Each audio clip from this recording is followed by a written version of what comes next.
आप सभी स्टूडेंट का semester 6 major paper 14 political science के पेपर में 1 नंबर के जो एमसीक्यू क्वेश्चन आते हैं, 5 नंबर के जो सवाल आते हैं और जो 15 मार्क्स से सवाल आते हैं, ये सारे के सारे सवाल इस वीडियो के थ्रू आपको कंप्लीट करवा दिए जाएंगे। ये महासंग्राम वीडियो समझ सकते हैं आप लोग, जिसमें पूरा सिलेबस आपका कवर होगा। तो चलिए वीडियो को अपने सबसे पहले शुरुआत करते हैं।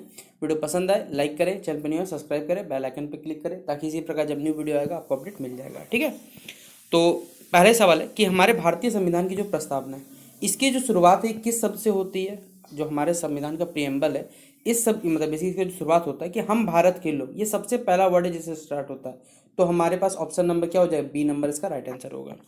भारतीय संविधान लागू कब हुआ था? देखिए बन के तो तैयार 26 जो नवंबर 1949 को हो चुका था, लेकिन लागू करते करते हमें 26 जनवरी 1950 हो गया। हम लोग संविधान दिवस 26 नवंबर को मनाते हैं, लेकिन जो हमारा गणतंत्र दिवस है वो हम लोग 26 जनवरी मनाते हैं, इसीलिए। तो ऑप्शन नंबर क्या होगा, सी नंबर। फिर जो हमारी प्रस्तावना है मतलब प्रियम्बल में समाजवादी और जो पंथ निरपेक्ष शब्द है, ये हमने कौन सा संविधान संशोधन करके जोड़ा था, कॉन्स्टिट्यूशन अमेंडमेंट, तो वो 42वां संविधान संशोधन था। ऑप्शन नंबर ए हो जाएगा।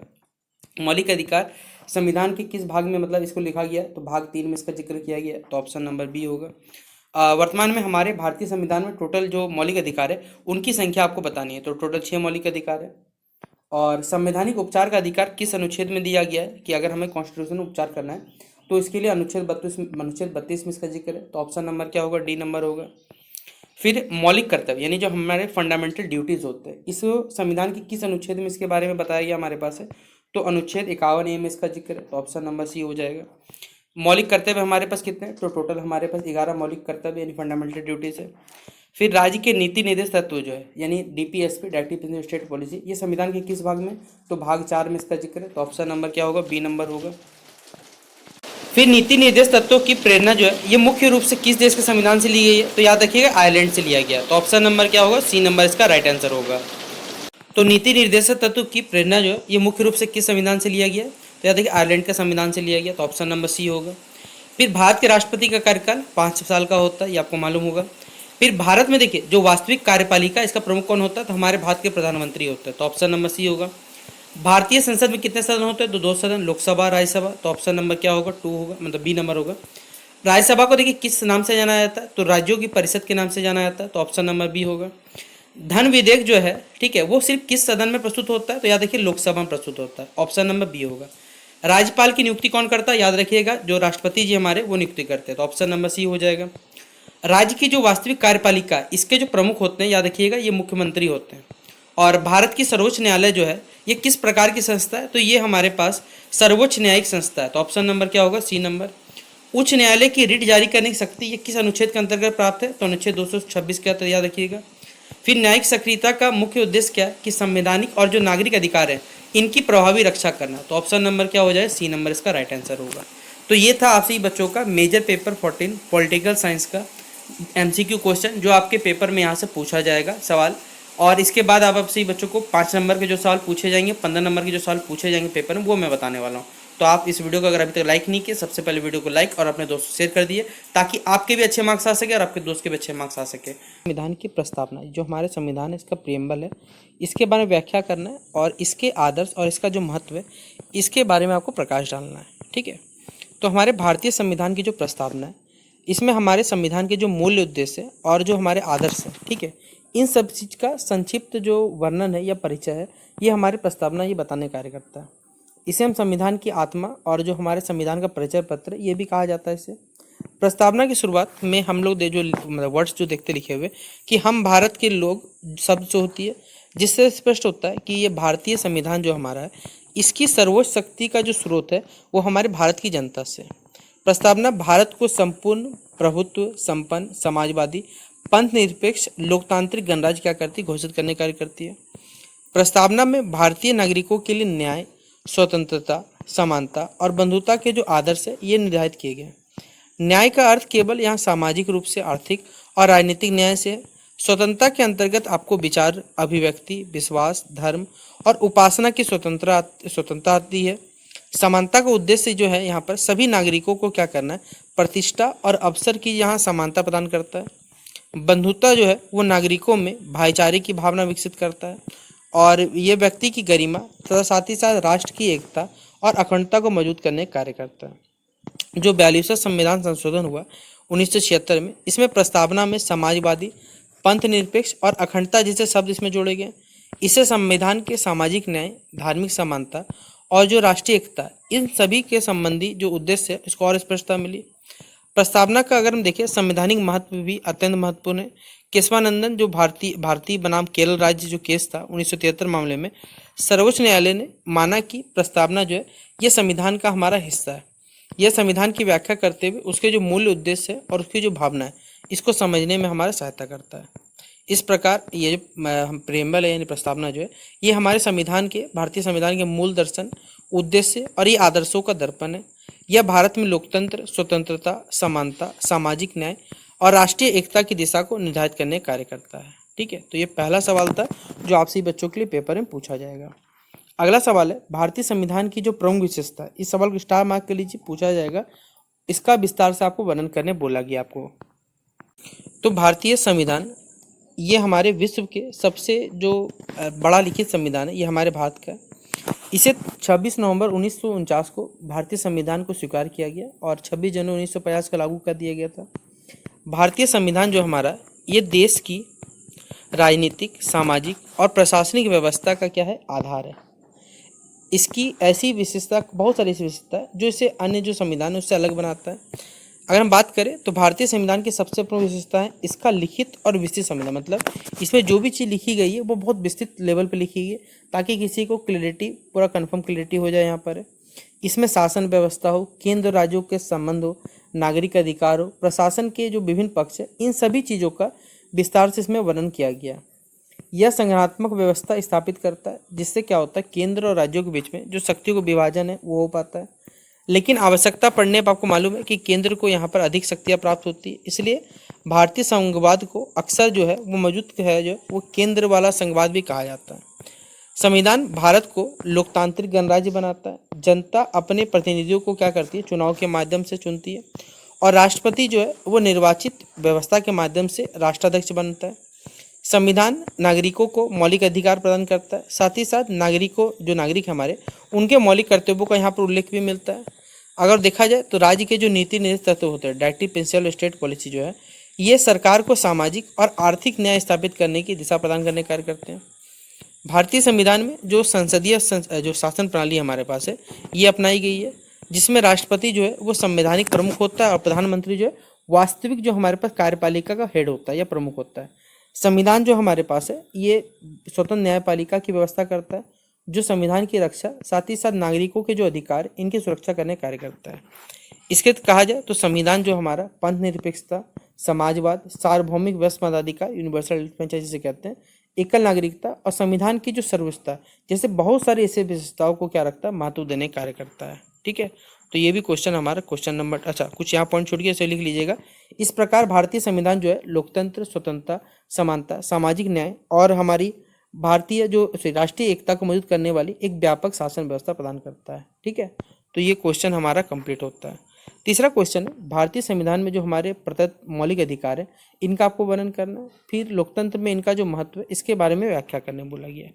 तो आइए इस क्वेश्चन को समझते हैं आप लोग के साथ। तो भारतीय संविधान अगर कहा जाए इसके भाग 3 अनुच्छेद 12 से लेकर 35 तक में मौलिक अधिकारों को वर्णन किया गया। ये अधिकार जो है व्यक्ति के स्वतंत्र और सम्मानपूर्ण जो जीवन है व्यतीत करने के लिए आवश्यक होते हैं। इनका मुख्य उद्देश्य ये कि नागरिकों की स्वतंत्रता की रक्षा करना, राज्य की शक्ति पर संवैधानिक नियंत्रण स्थापित करना है। और वर्तमान में जो भारतीय संविधान में बेसिकली जो 6 मौलिक अधिकार है प्रमुख रूप से माने गए हमारे पास। सबसे पहला अगर बात करें समानता का अधिकार है जो अनुच्छेद 14 से लेकर 18 तक इसमें रखा गया है। इसके अंतर्गत कानून के समक्ष समानता, भेदभाव का निषेध है, अस्पृश्यता मतलब अनटचेबिलिटी का उल्लंघन शामिल है। दूसरा जो है स्वतंत्रता का अधिकार है जो कि आर्टिकल 19 से लेकर 22 तक है। इसमें अभिव्यक्ति होगी, शांतिपूर्ण सभा होगी, आवागमन हो गया आदि संबंधी जो स्वतंत्रताएं मिली आपको जीवन जीने के लिए, व्यक्तिगत स्वतंत्रता, ये सभी चीज़ें में शामिल होती है। तीसरा है शोषण के विरुद्ध अधिकार, यानी जैसे मानव तस्करी हो गया, बंधुआ मजदूरी हो गया, बाल श्रम जैसे शोषण को रोकने का ये प्रयास करता है हमारे पास। चौथा हमारे पास धार्मिक स्वतंत्रता का अधिकार है जो कि नागरिकों को अपने धर्म को मानने, आपको पालन करना है और उसके बारे में प्रचार करने की स्वतंत्रता देता है।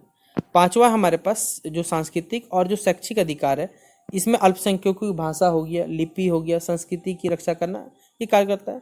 छठा हमारे पास है संवैधानिक उपचार का अधिकार, जो है वो नागरिकों को अपने मौलिक अधिकारों की रक्षा करने के लिए न्यायालय जाने का क्या अधिकार देता है हमारे पास। ठीक है, तो ये सभी के सभी मौलिक अधिकार लोकतंत्र के लिए अत्यंत ही महत्वपूर्ण है।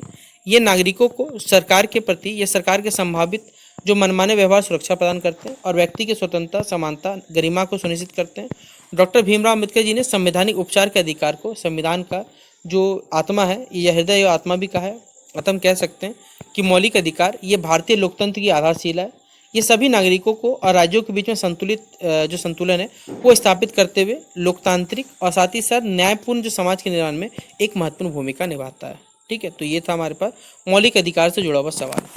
अब देखिए, इसी प्रकार हमारे पास मौलिक कर्तव्य जो हमारे फंडामेंटल ड्यूटीज है, इसकी प्रकृति और इसके महत्व के बारे में आपको विवेचना करना है। ठीक है, तो भारतीय संविधान में जो मौलिक कर्तव्य है उनका उद्देश्य नागरिकों को याद दिलाना है कि भैया हमारे भी कुछ अधिकार, जो हमारे अधिकार हम जिस प्रकार हमें मिले उसी प्रकार हमारे देश के प्रति हमारा कुछ दायित्व है।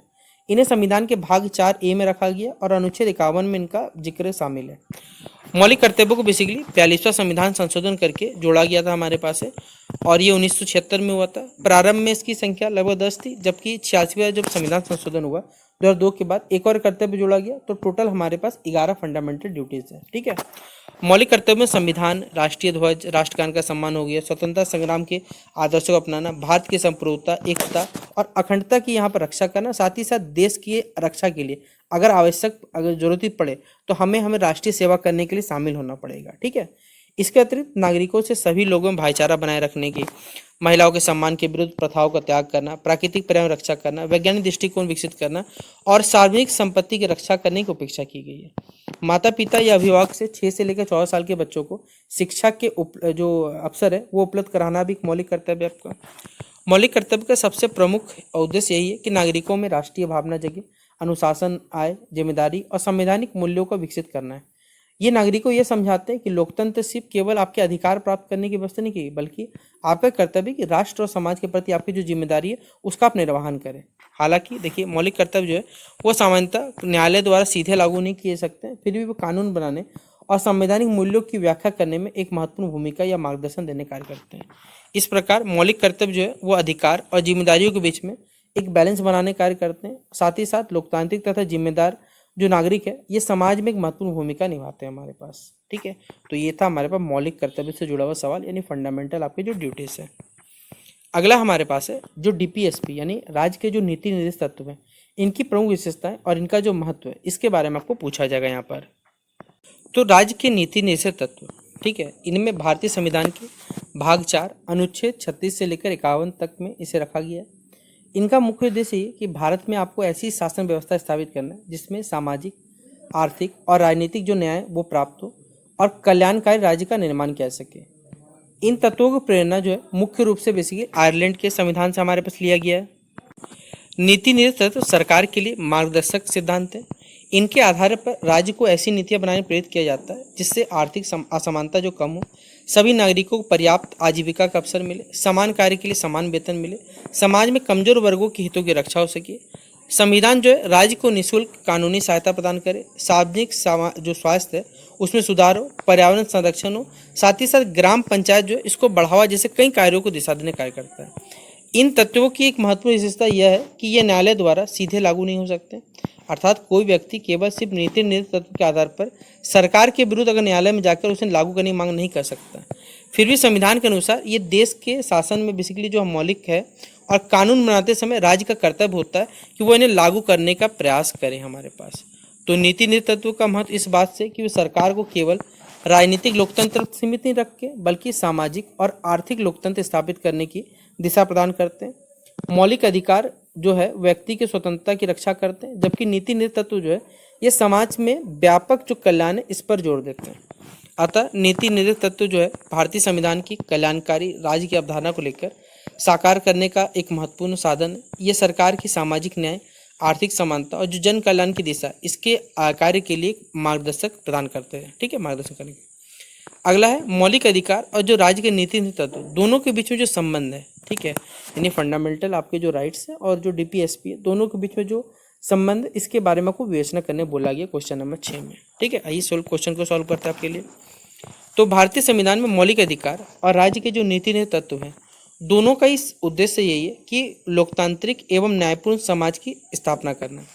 मौलिक अधिकार संविधान के भाग 3 में अनुच्छेद 12 से लेकर 35 के बीच में, और जो नीति तत्व है ये संविधान के भाग 4 के अनुच्छेद 36 से 51 तक लिखे गए हैं। दोनों एक दूसरे के विरोधी नहीं बल्कि व्यापक रूप से क्या है, कॉम्प्लीमेंट्री, दोनों एक दूसरे जरूरी है, दोनों के एक दूसरे से रिलेशन भी बैठता है। ठीक है।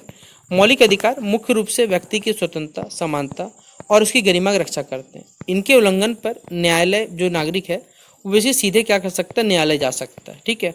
लेकिन इसके भी नीति नेतृत्व में सरकार को सामाजिक और आर्थिक न्याय स्थापित करने, साथ ही साथ कल्याणकारी राज्य बनाने के लिए जो दिशा निर्देश है वो दिया जाता है। इन्हें न्यायालय द्वारा सीधे रूप से लागू नहीं किया सकता। ये दोनों के बीच में अंतर है।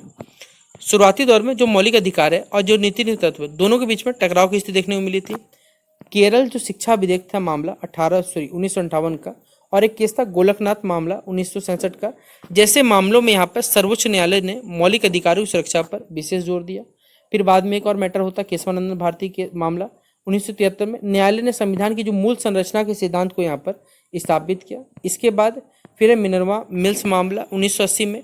सर्वोच्च न्यायालय ने कहा कि मौलिक अधिकार और जो नीति तत्व है दोनों के बीच में संतुलन और जो सामंजस्य है, इसके संविधान की ये मूल भावना का ये हिस्सा होता है। वास्तव में दोनों के लक्ष्य ही क्या, दोनों एक दूसरे जुड़े हुए। मौलिक अधिकार राजनीतिक लोकतंत्र मजबूत करता है, जबकि जो नीति तत्व है ये सामाजिक और आर्थिक लोकतंत्र की स्थापना का मार्ग प्रशस्त करता है। केवल अधिकारों से पूर्ण लोकतंत्र तो संभव नहीं हो पाता, और केवल सिर्फ नीति तत्व से कहा जाए कि भैया ये आपको व्यक्ति की स्वतंत्रता सुरक्षित नहीं कर सकता। इसलिए मौलिक अधिकार हो चाहे नीति तत्व है, ये दोनों के दोनों भारतीय संविधान के दो महत्वपूर्ण हमारे पास स्तंभ है। दोनों के बीच में संतुलन स्थापित करके ही स्वतंत्रता, समानता और जो सामाजिक न्याय, इन सब चीज़ों पर आधारित लोकतांत्रिक व्यवस्था को और मजबूत यहाँ पर किया जा सकता है। ठीक है। तो ये था हमारे पास 6वां नंबर क्वेश्चन। अगला क्वेश्चन है, हमारे भारत के राष्ट्रपति की जो संवैधानिक स्थिति है, इनकी शक्तियाँ के बारे में बताना है, राष्ट्रपति शक्ति और इनके कार्यों को विस्तार से आपको वर्णन करने बोला गया है क्वेश्चन नंबर 7 में। तो भारत का राष्ट्रपति ये संघ का संवैधानिक प्रमुख होता है। संविधान के अनुच्छेद 52 में राष्ट्रपति के पद का यहाँ पर प्रावधान किया गया है। राष्ट्रपति का जो कार्यकाल होता है, टाइम टेन्योर जो है वो 5 साल का होता है, और उसका जो चुनाव है वो प्रत्यक्ष रूप से जनता द्वारा नहीं बल्कि जो भी हमारे विधायक लोग होते हैं, निर्वाचक मंडल द्वारा किया जाता है। भारतीय जो संसदीय व्यवस्था में राष्ट्रपति जो है वो औपचारिक रूप से देखा जाए तो प्रमुख होता है, जबकि जो वास्तविक कार्यपालिका का जो हेड होता है वो प्रधानमंत्री और जो काउंसिल ऑफ मिनिस्टर यानी जो मंत्रिपरिषद वही लोग करते हैं। राष्ट्रपति को संविधान द्वारा बहुत सारी शक्तियाँ दी गई, जैसे कार्यपालिका संबंधी जो शक्तियों के अंतर्गत प्रधानमंत्री की नियुक्ति करना हो गया, प्रधानमंत्री की सलाह पर जो भी अन्य मंत्री है उनकी नियुक्ति करना, ये सभी शामिल है। राष्ट्रपति, राज्यपाल, उच्च जो संवैधानिक पद है, इनसे संबंधित जो नियुक्तियाँ हैं उन पर भी ये महत्वपूर्ण भूमिका निभाते हैं। विधायी शक्तियों के अंतर्गत राष्ट्रपति जो है वो संसद के सत्र को बुला और स्थगित भी क्या कर सकता है। लोकतंत्र जो लोकसभा माफ करिए उसको भंग किया जा सकता है। संसद द्वारा जो पारित विधेयक है ये राष्ट्रपति की स्वीकृति के बाद ही इसमें कानून बन सकता है। राष्ट्रपति सदन के दोनों जो सदन है, संसद दोनों सदन, दोनों के बीच जो गतिरोध है उसकी स्थिति से क्या कर सकता है, दोनों के बीच में एक जॉइंट सेशन बुला सकता है या संयुक्त बैठक बुला सकता है। संसद के अवकाश के दौरान आवश्यकता पड़ने पर वो अध्यादेश भी जारी कर सकते हैं। राष्ट्रपति देखिए कुछ वित्तीय शक्तियाँ भी दी गई, जैसे कोई धन विधेयक है वो राष्ट्रपति को पूर्व अनुशंसा के बिना बेसिकली यहाँ पर लोकसभा में प्रस्तुत नहीं हो सकता। इसके अतिरिक्त राष्ट्रपति जो है न्यायिक शक्तियों के अंतर्गत कुछ मामलों में दंड को क्षमा भी कर सकता है, स्थगित या फिर कम भी कर सकता है हमारे पास। और राष्ट्रपति को आपातकालीन शक्तियाँ भी यहाँ पर प्राप्त है। ठीक है। राष्ट्रीय आपातकाल, राष्ट्रीय शासन और जो वित्तीय आपातकाल संबंधी जो संवैधानिक प्रावधान है इसमें उनकी महत्वपूर्ण भूमिका रहती है। हालांकि राष्ट्रपति जो हमारे वो सामान्यतः प्रधानमंत्री जो मंत्रिपरिषद की सलाह पर कार्य करते हैं, इसलिए वो संवैधानिक प्रमुख है, जबकि जो वास्तविक कार्यपालिका के जो हेड होते हैं वो प्रधानमंत्री होते हैं। इस प्रकार राष्ट्रपति जो है ये हमारे भारतीय संविधान की एकता, निरंतरता और जो संवैधानिक व्यवस्था इसका एक प्रतीक है हमारे पास। प्रधानमंत्री जो है हमारे, ठीक है, इंडियन प्राइम मिनिस्टर की शक्ति और इनके कार्यों का विवेचना करना है। भारतीय राजनीतिक व्यवस्था में जो प्रधानमंत्री जी हैं उनकी भूमिका के बारे में आपको स्पष्ट भी करना है। ठीक है। तो बहुत सारे सवाल यहाँ पर आपको बताने।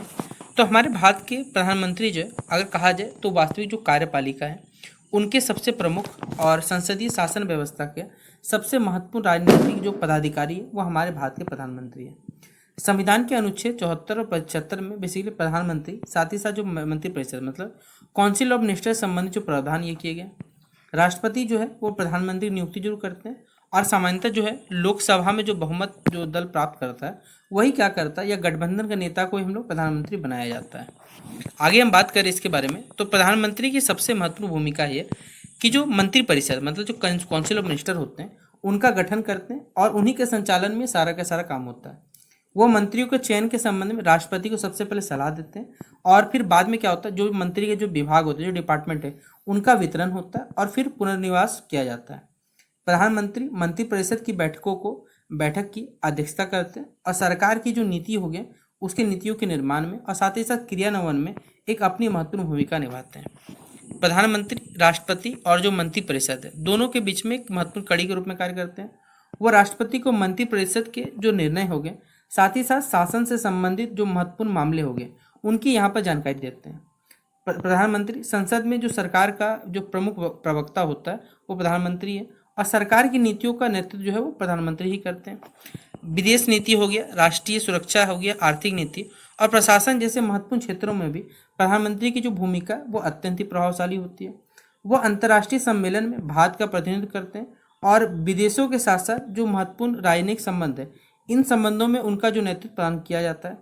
प्रधानमंत्री की शक्तियों का जो आधार है वो सिर्फ केवल संवैधानिक प्रावधान नहीं है, बल्कि लोकसभा में इसका बहुमत, राजनीतिक दल में उनका नेतृत्व और मंत्रिपरिषद पर उनका प्रभाव, ये सभी चीज़ शामिल है। फिर भी प्रधानमंत्री की जो शक्ति है वो पूर्ण नहीं है, क्योंकि उन्हें संसद, न्यायपालिका, संविधान, विपक्ष, राजनीतिक दल हो गए, जनता के प्रति उत्तरदायी रहना पड़ता है। इस प्रकार प्रधानमंत्री जो है वो भारतीय संसद शासन व्यवस्था का केंद्र बिंदु है।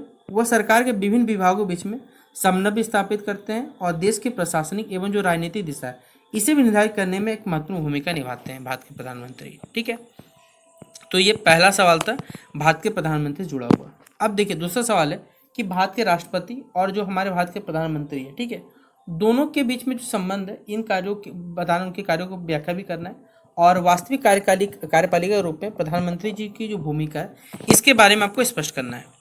तो भारत के राष्ट्रपति और जो प्रधानमंत्री है ये संघ की कार्यपालिका के दो महत्वपूर्ण अंग हैं। राष्ट्रपति संवैधानिक प्रमुख होता है, लेकिन जो प्रधानमंत्री है वो वास्तविक कार्यपालिका का हेड या प्रमुख होता है। दोनों के संबंध जो है भारतीय संसदीय शासन प्रणाली का मूल विशेषता यहाँ पर दर्शाने कार्य करते हैं। संविधान के अनुसार राष्ट्रपति जो है ये संघ की कार्यपालिका यानी शक्ति का जो प्रमुख होते हैं, लेकिन अनुच्छेद 74 के तहत राष्ट्रपति को प्रधानमंत्री के जो नेतृत्व वाली जो मंत्रिपरिषद काउंसिल ऑफ मिनिस्टर है उसकी सहायता और सलाह दिया जाता है। राष्ट्रपति सामान्यतः इस सलाह के अनुसार क्या करते हैं, कार्य करते हैं।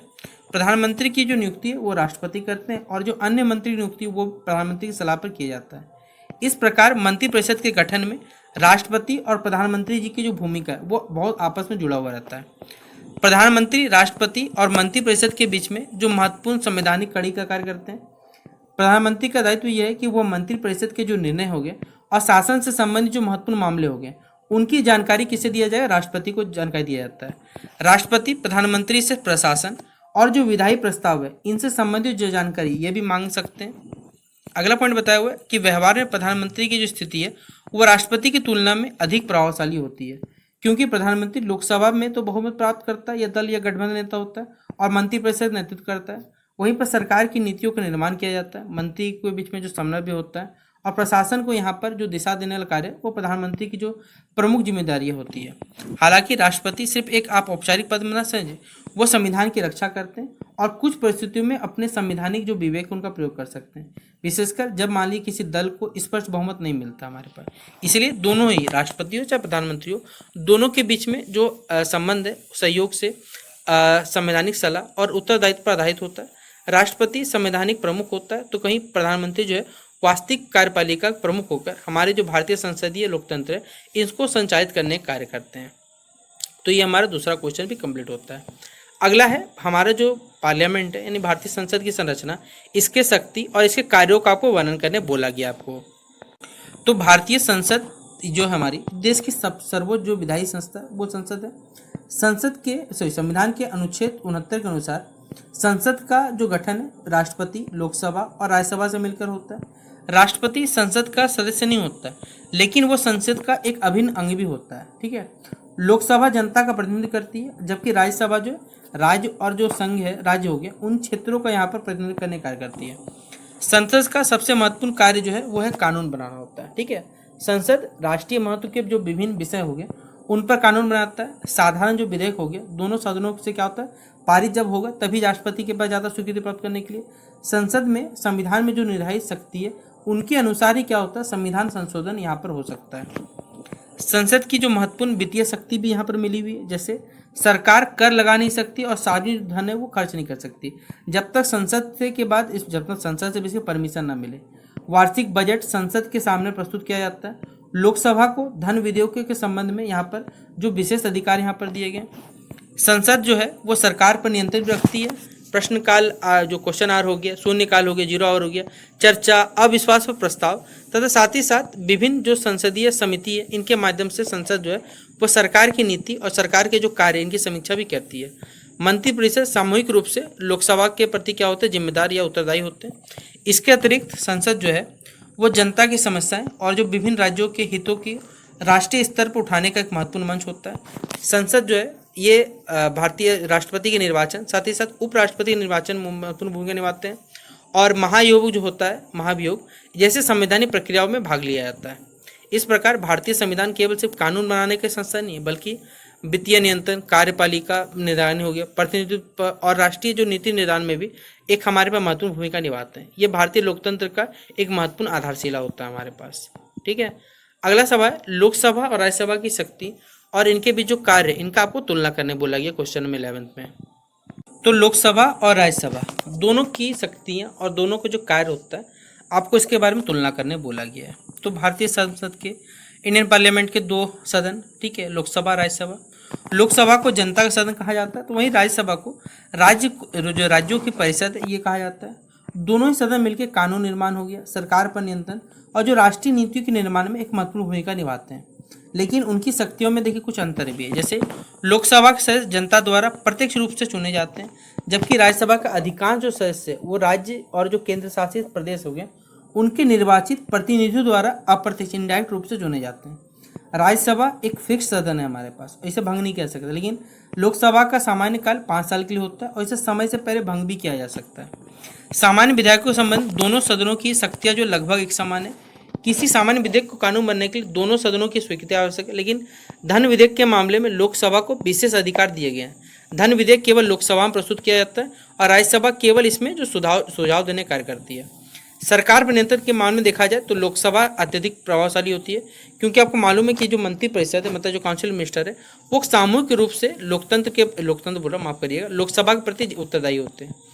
लोकसभा में अविश्वास प्रस्ताव जो है वो पारित होने पर सरकार को इस्तीफा यहाँ देना पड़ सकता है। दूसरी ओर राज्यसभा का विशेष महत्व जो है वो राज्यों के हितों का यहाँ प्रतिनिधित्व कम करने में होता है। राज्यसभा को कुछ विशेष शक्तियाँ भी प्राप्त हैं, जैसे वो राष्ट्रीय हित में संसद को राज्य सूची के विषय पर कानून बनाने की अनुमति दे सकता है और साथ ही साथ जो अखिल भारतीय सेवाओं के गठन से संबंधित जो विशेष प्रस्ताव है ये पारित कर सकता है। इस प्रकार देखा जाए तो लोकतंत्र जनता की प्रत्यक्ष राजनीतिक इच्छा व्यक्त करता है, वहीं पर राज्यसभा जो है राज्यों के जो प्रतिनिधित्व और जो संतुलन है उसको बैलेंस करने का काम करता है, मौजूद करता है। और दोनों सदनों का संयुक्त कार्य जो है ये भारतीय संसदीय लोकतंत्र को और भी प्रभावी बनाने का कार्य करता है हमारे पास। ठीक है, अगला सवाल है भारतीय संसद की जो विधायी, वित्तीय एवं जो नियंत्रण संबंधित शक्ति है इसके बारे में आपको विवेचना करने बोला गया क्वेश्चन नंबर 12 में। तो भारतीय संसद देश की प्रमुख विधायी संस्था है और इसे संविधान द्वारा अनेक बहुत सारे ऐसे महत्वपूर्ण शक्तियाँ प्रदान की गई है। संसद की शक्तियों पर मुख्य रूप से विधायी, वित्तीय और जो कार्यपालिका पर नियंत्रण स्थापित करना ये सभी शक्तियाँ शामिल है। इन शक्तियों के माध्यम से संसद जो है वो लोकतांत्रिक शासन व्यवस्था को और भी अधिक प्रभावी बनाता है हमारे पास। अगला पॉइंट बताया हुआ है कि विधायी जो है ये शक्ति संसद का सबसे प्रमुख कार्य है। संसद जो है संघ सूची साथ ही साथ संविधान द्वारा निर्धारित परिस्थितियों में जो समवर्ती सूची मतलब जो कंकरेंट लिस्ट है जिस पर दोनों ही मतलब सब्जेक्ट जो शामिल होते हैं, जिनमें सेंट्रल स्टेट दोनों के सब्जेक्ट शामिल होते हैं, उन विषयों पर कानून बना सकता है। विशेष परिस्थितियों में संसद द्वारा राज्य सूची के जो विषय होते हैं उन पर कानून बनाया जा सकता है। संविधान को या संसद को संविधान में निर्धारित प्रक्रिया के अनुसार संविधान संशोधन करने का जो शक्ति ये भी दिया गया। कानून निर्माण के दौरान दोनों सदनों में बेसिकली जो विधेयक होते हैं उस पर चर्चा होता है और विचार विमर्श के बाद जारी किया जाता है। वित्तीय शक्तियों के मामले में देखा जाए यहाँ पर तो अंतर्गत जो संसद है कि सरकार की जो आय हो गया हमारे पास है और जो व्यय हो गया, इस पर यह नियंत्रण रखता है। सरकार को कर लगाने और जो सार्वजनिक धन खर्च हो गया, इसके प्रति भी संसदीय स्वीकृति आवश्यक होती है। प्रत्येक अगर देखा जाए तो वित्तीय वर्ष में जो वार्षिक बजट संसद के समक्ष प्रस्तुत किया जाता है। धन विधेयक के मामले में लोकसभा को यहाँ पर विशेष अधिकार दिए गए। संसद की जो वित्तीय समितियां, ये भी सरकारी खर्च और वित्तीय कार्यों की जांच करने कार्य करता है। संसद की जो नियंत्रण संबंधी जो शक्ति है, जिनमें भारतीय लोकतंत्र में अत्यंत महत्वपूर्ण होता है। संसद में प्रश्नकाल होता है, शून्यकाल है, ध्यानाकर्षण हो गया, चर्चा हो गई, स्थगन हो गया, प्रस्ताव, अविश्वास जैसे प्रस्ताव, जिससे माध्यमों से सरकार के कार्यों की समीक्षा की जाती है। विभिन्न संसदीय समितियां सरकार की नीति और उनकी जो खर्च की विस्तृत जांच करता है। इस प्रकार संसद केवल कानून बनाने संस्था नहीं होती है, बल्कि वह सरकार की जवाबदेही सुनिश्चित करने में और सार्वजनिक धन का जो उपयोग हो सके उस पर कैसे नियंत्रण रखा जाए, इस पर एक महत्वपूर्ण माध्यम होता है। इन शक्तियों के माध्यम से संसद जो है वो कार्यपालिका को जनता और संविधान के प्रति और उत्तरदायी बनाने का कार्य करता है हमारे पास। ठीक है, तो ये क्वेश्चन नंबर हमारे पास 12 कंप्लीट होता है। अगला सवाल है, राज्यपाल की जो संवैधानिक स्थिति है, इसकी शक्तियों के बारे में बताना और इसके कार्यों का वर्णन करने बोला गया है। तो राज्यपाल राज्य का संवैधानिक प्रमुख होता है। भारतीय संविधान के अनुच्छेद 153 में प्रत्येक राज्य के लिए मालूम है कि राज्यपाल की नियुक्ति होती है। राज्यपाल की नियुक्ति राष्ट्रपति के द्वारा की जाती है और इसका जो सामान्य का टाइम टेन्योर होता है वो 5 साल का होता है। हालांकि वो राष्ट्रपति के जो बेसिकली प्राप्त जो पद पर बने रहते हैं, राष्ट्रपति जिस प्रकार मतलब बनाया गया उसी प्रकार इनका भी पोस्ट रखा गया राज्य के लिए। राज्यपाल की जो शक्ति है वो कई क्षेत्रों में विभाजित की जा सकती है। जैसे कार्यपालिका शक्तियों के अंतर्गत राज्यपाल जो है वो मुख्यमंत्री नियुक्ति करता है और मुख्यमंत्री की सलाह पर जो अन्य मंत्रीगण होंगे उनकी नियुक्ति करता है। राज्य के जो महत्वपूर्ण संवैधानिक पद है उनसे संबंधित नियुक्ति भी उनकी भूमिका होती है। राज्य की कार्यपालिका जो शक्ति है औपचारिक रूप से किसके पास है, राज्यपाल के पास निहित होती है। विधायी शक्तियों के अंतर्गत राज्यपाल जो है वो विधानसभा का सत्र बुला सकता है और उसे स्थगित कर सकता है, और साथ ही साथ यहाँ पर वो विधानमंडल को संबोधित कर सकता है और सदन द्वारा जो पारित विधेयक है उन पर स्वीकृति ये प्रदान करता है। कुछ विधेयकों को वह राष्ट्रपति के विचार के सुरक्षित भी रख सकता है और विधानसभा के अवकाश के दौरान राज्यपाल जो है वो आवश्यकता पड़ने पर यहाँ पर अध्यादेश भी जारी कर सकते हैं। ठीक है, फिर अगला पॉइंट बताया हुआ, राज्यपाल को कुछ यहाँ पर वित्तीय और जो न्यायिक शक्तियाँ भी प्राप्त है। राज्य का बजट इसकी अनुशंसा उनकी अनुशंसा के बाद विधानमंडल प्रस्तुत किया जाता है और वो कुछ मामले में दंड को क्षमा, स्थगित या कम करने की शक्ति रखते हैं। राज्य में संवैधानिक जो तंत्र है वो विफल होने की स्थिति में राज्यपाल जो है वो राष्ट्रपति को राष्ट्रपति शासन लगाने की अनुशंसा करते हैं और यह उसकी महत्वपूर्ण एक संवैधानिक जिम्मेदारी के रूप में देखा जाता है। हालांकि सामान्य परिस्थितियों में राज्यपाल जो वो मुख्यमंत्री और जो मंत्रिपरिषद दोनों के बीच की सलाह पर कार्य करते हैं और कुछ विशेष कंडीशन पर या परिस्थितियों पर उसे सीमित यहाँ पर विवेकाधीन शक्तियाँ भी प्राप्त है। अंत कह सकते हैं राज्यपाल राज्य में संविधान की जो व्यवस्था है, केंद्र राज्य संबंध हो गया और जो संवैधानिक शासन निरंतरता है इसको बनाए रखने में एक महत्वपूर्ण भूमिका निभाता है हमारे पास। तो राज्य में मुख्यमंत्री की शक्ति, इनके कार्य, भूमिका बताना है और मुख्यमंत्री राज्यपाल के संबंधों को स्पष्ट करना है। तो राज्य का मुख्यमंत्री राज्य की वास्तविक कार्यपालिका का हेड होता है और भारतीय संविधान के अनुच्छेद 163 और 64 में मुख्यमंत्री और राज्य मंत्रिपरिषद से संबंधित जो प्रावधान है वो किए गए हैं। राज्यपाल मुख्यमंत्री की नियुक्ति करता है और सामान्यतः विधानसभा में जो बहुमत प्राप्त दल हो गया या गठबंधन सरकार हो उसके नेता को यहाँ पर मुख्यमंत्री बनाया जाता है। मुख्यमंत्री की सबसे महत्वपूर्ण जो भूमिका है वो मंत्रिपरिषद के गठन और संचालन में होता है। फिर वो मंत्रियों के चयन के संबंध में राज्यपाल को सलाह देते हैं और मंत्रियों के बीच जो विभाग का वितरण भी होता है। मुख्यमंत्री मंत्रिपरिषद की बैठक की अध्यक्षता करते हैं और राज्य सरकार की जो नीति एवं जो उनके कार्यों के निर्माण कार्यक्रमों के निर्माण में एक महत्वपूर्ण भूमिका निभाते हैं। मुख्यमंत्री राज्यपाल और मंत्रिपरिषद के बीच में मुख्य रूप से कड़ी के रूप में कार्य करते हैं। वो राज्य सरकार के महत्वपूर्ण निर्णय और प्रशासनिक मामलों की जानकारी जो है वो राज्यपाल को देने कार्य करते हैं। राज्य के प्रशासन के विभिन्न जो विभाग है उनके बीच में एक समन्वय स्थापित करना हो गया, ये मुख्यमंत्री की जिम्मेदारी होती है। विधानसभा में जो सरकार का नेतृत्व करना हो गया, सरकार की नीतियों का समर्थन प्राप्त करना, ये सभी के सभी उनके महत्वपूर्ण कार्य होते हैं। अब देखिए, दोनों का ही राज्यपाल हो चाहे मुख्यमंत्री, दोनों के बीच में संसदीय शासन प्रणाली पर आधारित होता है। राज्यपाल संवैधानिक प्रमुख होता है लेकिन मुख्यमंत्री वास्तविक कार्यपालिका का प्रमुख होता है। सामान्य परिस्थितियों में राज्यपाल जो है वो मुख्यमंत्री और मंत्रिपरिषद के सलाहकारों से कार्य करता है, लेकिन मुख्यमंत्री का दायित्व है कि वो राज्य के प्रशासन के संबंधित जो भी महत्वपूर्ण जानकारी है वो राज्यपाल को उपलब्ध कराए। हालांकि त्रिंकुश विधानसभा हो गया, प्रधानमंत्री नियुक्ति या कुछ संवैधानिक जो परिस्थिति है इनमें राज्यपाल को केवल सीमित विवेकाधीन यहाँ पर शक्तियाँ सिर्फ दिया गया है, और ऐसी परिस्थितियों दोनों के बीच में जो संबंध है वो और भी अधिक महत्वपूर्ण हो जाते हैं। इस प्रकार मुख्यमंत्री राज्य की राजनीतिक एवं जो प्रशासनिक व्यवस्था इसका केंद्र बिंदु है। राज्यपाल और मुख्यमंत्री के बीच में संवैधानिक जो सहयोग है राज्य में सुचारू एवं लोकतांत्रिक शासन के लिए आवश्यक होते हैं। और एक क्वेश्चन आपका ये रहा जिसको आपको पढ़ के जाना है कि भारत में सर्वोच्च न्यायालय एवं जो उच्च न्यायालय की शक्ति हो गया और दोनों का कार्यों का वर्णन करते हुए जो न्यायिक सक्रियता है इसकी अवधारणा और इसके महत्व का आपको व्याख्या करने बोला गया है।